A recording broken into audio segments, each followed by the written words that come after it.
në vërtet ka shumë makes se sa Po ju thatë format Berisha. komplet. Formati komplet do të thotë edhe me zonin Berisha. Në gjë. Nëse Berisha nuk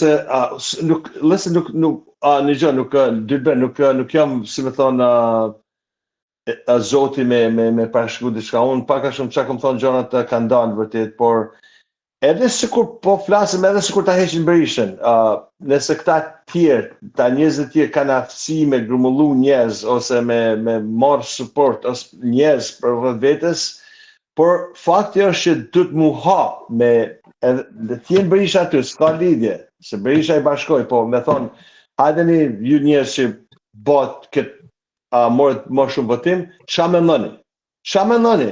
Pse duhet me qenë gjekmarkaj ose shumë gjekmarkaj aty ke listat e mbyllur? Kur Të gjitha këto që ju po më thoni, zoti Kortoçi, të çojnë një përfundim. Lutem, më thua dot një mesazh direkt që ju keni për Berishën, se nga do që rrotullohet shkon te zoti Berisha. Ju ç'a mesazhi do kishit për të?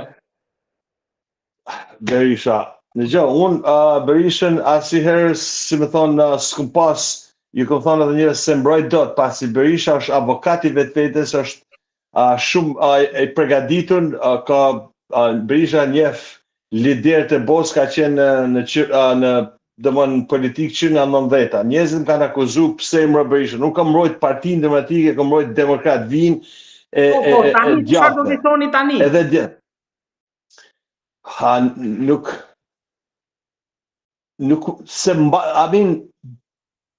edhe sikur ta heqin Berishën, po flasim edhe sikur ta heqin Berishën, që unë tash e admiroj Berishën si lider, edhe jam e ati krahu, edhe sikur ta heqin Berishën është shumë e vështirë, po su bashku një pjesë e njerëzve që mendojnë që kanë më shumë fuqi se sa Berisha, që ti marrin demokrat atë elektoratin gri. Kjo është gjitha, duhet me qenë dikush që me ngrit zonën, me thonë, mjaft është mjaft. Duhet me ndryshu strategjin. Bashkë me Berishën, nëse donë me majtë Berishën ta majtë, po ta ndryshojnë strategjin. Nuk mundesh, ne kishim deputet që erën këtu dhe i thamë në gjo, edhe nëse, se ne, të gjithë shqiptarët e din shumë mirë se si merren vota në Shqipëri. S'ka lidhje edhe Partia Socialiste, edhe ata që donë Partinë Socialiste e din që vota manipulohet. Ai nuk ta vjedh në kutni, po ta manipulon, se të kërcënon. Ne kena këtu njerëz që i kanë kërku 10 vota nga diaspora. Ai dihet fakti se është popull hajdut. E kur gjithë populli janë hajdut, është shumë vështirë atëherë me ndryshu diçka. I tham, mos thoni që na i vodhen votat, ai manipulon. Unë kam ditë, kur ka fitu mandaturën e parë, që ky ka me morë 3-ën, 4-ën e 5-ën, se kam su formulën. Është shumë formulë thjesht. Ti kërcënon me bugoje, atëherë ai tjetër s'mund me ik jashtë shtetit 50 vjeç, 60 vjeç me shku me ndërtu jetë prej fillimit. Kena ardhur kur kena qenë 3, kena pas energji, gjonat kanë ndryshuar. Është shumë e vështirë sot për me sjell një 50-60 vjeçar nga Shqipëria, me ardhur pa anglisht, pa gjuhë, pa dokumenta, me fillu po flas këtu ose në Evropë, me shku me fillu një jetë prej fillimit. Atëherë detyrohet që me shku ke ai që t'jep buk. Mja dhon votën edhe nëse shef pa drejtën, se ka pa drejtë edhe ne. Ka pa drejtë edhe ne. Kështu që aty duhet mu formatizu komplet. Duhet me pranu realitetin, duhet me pranu që kanë humbë elektorat. Ai Rama ka marrë më pak elektorat, domthon Rama nuk ka tjetër gjë se ka ndryshu ligjin zgjedhor, kodin zgjedhor. Rama s'ka marrë as një deputet, ka marrë s'di se sa vota. Ka marrë më pak se por fakti se deputet ka marrë më shumë. Aty duket domthon komplet ajo fluska e sapunit, domthon komplet si flus sapuni, kodi zgjedhor që kanë bërë të dy palë bashkë. Ky ka marrë 12 deputet, 13, nuk e di se sa ka marrë më shumë se sa ka pas desh me marrë. Se me 70.000 vota, lapaj, me rregull, du me marrë 7 deputet. Këtu është padrejtësia. Kodi zgjedhor, këtë padrejtësi kanë bërë të dy palë bashkë. Të dy palë bashkë. edhe këto partitë e vogla, pse nuk u bën krah me kundër Rams? Kjo është, domthon, aty është pra neve dhe njerëzit e shohin se kuj me besu, tash a me besu Llapajt, a me besu këtij Qorrit, a me besu Shehaj deri para 6 muajsh është me Partinë Demokratike. Domthon është po thosh këtë spektri politik është ashtu është rrit brenda një vendi që secili ka mundu me marrë nga një copë, me ekzistu, me pas forcën e pushtetit, me pas forcën ekonomike. Ajo Shqipëria pasi ligji nuk ka vepru zëtin, ligji s'ka vepru për 30 vite. Ne kena thonë që ka gjykata, ka prokurori, por aty ekzistojnë, gjithë paguhen, por fakti është se ligji shitet edhe blihet. Derisa në një vend, ligji shitet edhe blehet, aty s'ka për pas në njëherë shtet demokratik e barabartë për popullin. Falenderoj shumë për bisedën, edhe shpresoj që në vazhdim ne diskutojmë prapë, jo vetëm për problemet e opozitës, por edhe në tërësi. Patjetër, me gjithë kënaqësi. Juroj edhe ju një ditë marë, okay? Tandri, faleminderit. Nuk e di, e përmbushët atë që doni thonit apo ju ndërpreva? No, absolutisht, dëgjoj. Mundem me fol ditë e natë, fakti që shumica e shqiptarëve kanë ikë dhe vazhdojnë të ikin, domethënë nuk e gjajnë veten aty. Kjo është krejt e thjeshtë. S'po flasim nga ana ekonomike, nga kushte, çdo gjë e kanë, po nuk e kanë sigurinë, nuk e kanë sigurinë ke spitali, nuk e kanë sigurinë rrugë, e din që nesër mu përplas me një padrejt nuk e zgjidhin dot. Këto janë gjëra që ikin shqiptarët. Kur shkojnë ke administratori, kur shkojnë ke zyra aty, ose të sërlatin, ose të kërkojnë, domethënë është komplet një sistem vjedhje që nga më i vogël deri ke madhe. Atëherë kur njerëzit e drejtë, njerëzit real që mendojnë se nuk duhet me qenë ashtu, detyrohen edhe ikin. Ata shirën aty përfitojnë nga këto gjëra edhe e shefti vjen nga Amerika, ke punu 25 vjet, 30 vjet, edhe ai të hiqet sikur gangster, sikur boss, se ka arrit me bë pasuri, ka arrit me bë makina, ka arrit me bë pallate, shtëpia, në 3-4 shtëpia, të thua, po pse ky që ndajti këtu e ishte në Shqipëri, në një vend mesdhetar, me një klimë perfekte në vendin e vet, shqip, unë shkova punova si idiot për 30 vite dhe s'arrita asgjë. Atëherë është se njerëzit shohin a kupton rinia dhe e kopjon atë model. Kështu që nëse nuk ndryshohet sistemi, nuk ka edhe vetëm marrë një diktaturë, sikur ka qenë diktatura në Vërhosh, që ligji me qenë hekur, sa është shumë vështirë me ai popull dhe paktën për edhe një gjeneratë ose dy tjera, se në 90-ën më tha njëri tha që duhen 90 vite me ndryshu tha sistemin që ka kryer Vërhosha. Edhe e quajta si budalla, por tash e besoj ato fjalë që i tha ai që mas 90 vitesh tha mundet me ndryshu pak Shqipëria. Një popull i vogël, një popull që s'kena vendosur asgjë për fatet tona, një popull që shiten për shumë gjëra, e kena një popull pa fe, se popull që rrit në Shqipëri është edhe popull pa fe. Duhet me kuptu këtë gjë, kur ti nuk ke frikë për një fuqie që është më e madhe, që është Zoti, po flasim se s'ka pa njëri, por njerëzit shkojnë kish, shkojnë xhami, rriten me fe, domethënë rriten me një besim ke një fuqi mbi natyrshme, nëse ti ke bani diçka keq, edhe mos të kap ligje, thot më shef Zoti, më shef e paguaj disi me fëmijë, me nipa, me mesa. Aty domethënë njerëzit janë ashtë pa kontrol në kuptimin e fjalës për se s'kan frikë prej Zotit, s'kan frikë prej ligjit, edhe ndodh ajo që ndodh.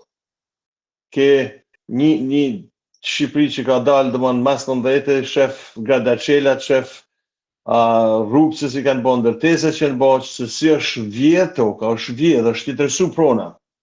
Ti kur tjetërson pronën, domethënë aty nuk ke qetësinë atë. Kjo dihet, e din të dy palët, e din si Partia Demokratike, si Partia Socialiste. Po askush nuk i përmend. Askush nuk e përmend njerëzit që janë dënu për korrupsion. Nuk e pash i herë Ramën të përmendë kryetarin e bashkisë, ose ministrat e tij. Kryetari i bashkisë nuk do të qenë burg, ai do të qenë i lirë. Do të qenë i lirë, sa ai nuk ka akuzë. Gruaja vetë është akuzuar për që ka ble gjona online, ka ble rroba të brendshme gjona. Pse duhet me hi ai? Derisa ai nuk akuzohet gruaja, nëse gruaja ime ka vjedh hingruemen burg, jo burri. Këtu duket domon fakti që drejtësia nuk punon ose është dëgjuar prej Ramës. Rama del, ofendon, bullizon, se ashtu është populli, ashtu është pa ajo ndamje, domon bullizimi ka qenë qysh në 41. Ti ke shku në Tiranë, një pjesë kanë shku në Tiranë, një pjesë tjetër s'kan pas asnjë lloj drejte. Ajo ka qenë bullizim. Tirana ka qenë vetëm atyre, nuk është jotja nga Librasi ose unë që jam nga Vriu. Se kjo është sistemi që në rrit. Atër dalin ata njerëzit që vjellin vrejë, thonë që ju shpellarët, ju, po pse qenë na? Qenë, shpellarjem, unë jetoj në një shtet, po vlasim që ka një demokraci më të mirëfillt. Shpellar janë edhe ta nga skrapari, ose nga përgatitësi, ose nga dukagjini që jetojnë këto. Domthon, nuk thot një i shpellar, vetëm atje ekziston, se atje është rritaj që ka thonë pse duhet më ardhë kënë Tiranë, po Tirana nuk ka qenë vetëm atyre, po sistemi ka bëshu, i ka thonë privilegj atyre njerëzve që i ka pasë në punë, ti s'ke mujt me hynë Tiranë pa vetëm po pa të hynë Kollovar. Kjo është e keqe. Atër, ai koncept transmetohet edhe mas një brezi dhe mas dy brezave. Thot ma lokt, provincialt, fshatarët. Po gjithë Shqipëria ka qenë fshatar. Gjithë Shqipëria. S'ka lidhje ku jeton një. Ti jeton fshat, do të marrë pa kohë sa mësosh me atë kulturën e qytetit, po nuk do të thonë se do ngelesh fshatar gjithë tjetër. Fshatar është nështë ti s'ke ditë me i bën sa gjana që i bën qytet, po ke ditë shumë gjana më të mira se sa ideja qytetare. Kështu që e njëjta është, po në Shqipëri ekziston bullizimi, ekziston mos më janë njoft meritat dikujt tjetër, edhe sikur ka meritat prap mundohet me ja ul. Nuk e kena këtë kulturën si komb që për merita me ja dhënë njëut meritat, po edhe me i kritiku, po mas pari fillojmë me ato që janë keq, kush janë keq. Edhe unë e shoh edhe tehin sot si japin mediat, për shembull sikur e bojnë çdo gjë errësirë nga Partia Demokratike ose errësirë nga ana e Ramës. Pse nuk thonë për shembull që këto janë meritat e Partisë Demokratike, 1, 2, 3, 4. Këto janë meritat e Ramës. Nuk mundesh me thonë që Rama ka janë bërë zeza, por a bën një rrugë. A bo rruga, ajo është bo, ose po flas një shkollë, është bo. A ka pas vjedhë në shkollë? Mundet me pa pas. Kanë vjedhë, nështë kanë vjedhë $10,000, $20,000, po marrë shqipa. Por është bo shkolla. Kështu që përmend gjonat e mira, si nga PD-ja, si nga atjo, nxjerrin njerëzit që meritojnë me qenë, jo njerëzit servila. Kjo është e keqja. Nuk dalin njerëzit që janë vërtet drejt. Pse ika unë zëti? Ika se pranova do të sistemin, ose me hynë sistem me vjedh, ose me ika sistemi. Aty kisha 2 rrugë. Nëse dikush nalet edhe ka bo vepër penale, ose në moje me forcën tonë që keti si individ që ta ka dhënë shteti, ose përmendi mua, u deshke me paguë. Kështu që unë në moj ty sa deri në atë pozicion që mos me humbë punën time. Atër kur se baj datë, atër hynë parja në mes. Se njerëzit, kur i burgos normalisht që kanë dhe çdo lloj mënyre për me dalë nga burgu, me shpëtu burgut, të humjes të risë. Atër, kur hynë parja në mes, atër ose do një mërë sikur tash personalisht, ose me para. Kështu që e pash që të dyja si bëjt dot, ose me bë punën e shtetit, ose me marë para. Asë janë se bëna dot, kuptimin fjallës edhe ika, po se unë ka nik edhe shumë tjerë. Ka nik njerëz jo vetëm nga drejtësia, po kanë ikë nga çdo hallk e sistemit që është në Shqipëri, nga çdo pjesë e administratës, pasi nuk e kanë gjetë veten. Nuk e kanë gjetë veten atë vend. Dhe sot është një elit që qarkullohet për 30 vite, domethënë me të njëjtat strategji, me të njëjtën mënyrë se si kanë qeverisë, edhe ka sjell situatë sot që është e pakëndshme. Situata sot është e pakëndshme në Shqipëri. Njerëzit thonë që është bukur, normalisht është bukur, se është vend mesdhetar, po në Shqipëri nuk ke siguri. Se jeta është një herë është jeta, nëse ti ke nevojë për doktor, nëse mjekësia nuk është aty ku duhet ti humb jetën. Edhe kur të humb jeta, domthon stut gjë, as politika, as biznesi, as gjë. Edhe në Shqipëri nuk e ke sigurinë jetësore, që është jeta është domthon numër 1, nuk ka përmi jetën, përmi shtetin s'ke asgjë, as ke parë, as ke forcë, domthon power politike, as ke biznes asgjë. Nëse ti ngrihesh mjes edhe nuk je i smur, domthon që nuk bash më, domthon s'ka lidhje, a ke shumë para, s'ke para, një jetë ke për vdek, si ti si ata që kanë para. Kështu që në Shqipëri ti jeta për doktor, se s'po flasim në rrugë, ose nëse përplasesh me drejtësinë, nëse ta bojnë pa drejt që duhen vite, edhe po qenë drejtët tonë ti prap duhet me paguar. Se është bërë sistemi ashtu, është bërë një sistem me llogarit kështu si në anglisht është sikur rreth. I pari, shko ke dyti. Me këtyn shqip, ja fut pari dyti dhe shumë më radhë zinxhiri, se cili ka nevojë për një shërbim, aty gjithë janë të korruptuar, atëherë ai më i pari të fundit. Kështu që atë sistem e kam përmbledh me një qark kështu në 2010 kur marr tash e keni ndërtuar një sistem që nuk ekziston. Nuk ekziston në asnjë vend botë. Kështu që po se ndryshohet këtë sistem, s'ka lidhje kush do jenë në fuqi, se këtë sistem e keni bërë ju, populli, bashkë me qeverinë, me policinë, me prokurorinë, me shtetin. Ky është sistemi që është ndërtuar në Shqipëri, se është shumë e vështirë që me çrrënjos atë mentalitet. Se secili edhe kur shkojnë në shkollë, e kanë nërmend domethënë me marrë një degë që të sjell përfitim. E dega që sjell përfitim është drejtësia, se drejtësia vjen me ligj. Si vjet mjekësia, pse? Se e din që mjekët morën në dorë. Aty është shef se sa trunin e prishur në ka ai popull. Se këtë mentaliteti i tyre është me bë korrupsion. Mund të falenderoj shumë dhe herë Sadri për të gjithë analizën tënde, edhe shpresoj që të dëgjojmë sërish në vazhdim, aq më tepër që problemet janë të hapura, edhe do kemi mundësi që diskutojmë sërish. Jam shumë mirënjohës. Shumë faleminderit për ju.